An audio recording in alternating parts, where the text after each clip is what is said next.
Arson na tinitingnan sa sunog sa Sampaloc, Maynila kaninang madaling araw. Ay sa caretaker ng compound, ilang armadong lalaki ang pumasok doon bago magkasunog. Live mula sa Maynila, may unang balita si Jomer Apresto. Jomer!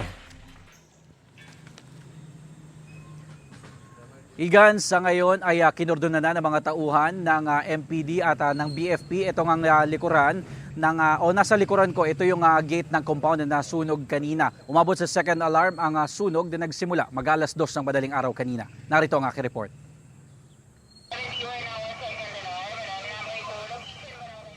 Ganito kalaking apoy ang sinusubukang apulahin ng mga bumbero matapos sumiklab ang sunog sa compound na ito sa Sampaloc, Maynila mag-aalas 2 ng madaling araw kanina. Ang sanhi ng apoy, posibleng sinadya umano. Sa kwento ng 21 anyos na caretaker ng compound na si alias J, natutulog na siya nang bigla siyang gisingin ng ilang armadong lalaki. Pinadapa raw siya at iginapos ang kanyang mga kamay. Di ko na sir na alam sir kasi mga naka-face mask, nakapangtakip ng mukha po eh. Basta 6 or 5 motor lang yung nakita ko. May nakatapak sa akin, tapos pag sinabi nila tara na, yung pinakaramdam ko sila na parang wala na, saka na ako lumabas kasi may apoy na sir, malaki na po eh.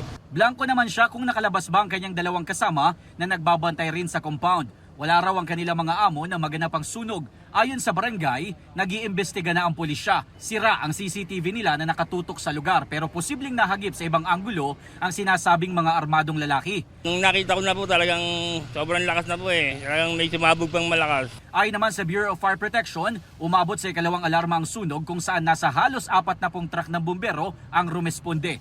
Tumagal ng halos 2 oras ang sunog bago nakontrol mag-alas 4 ng madaling araw kanina. Ang mga laman po ito ay more on plastics.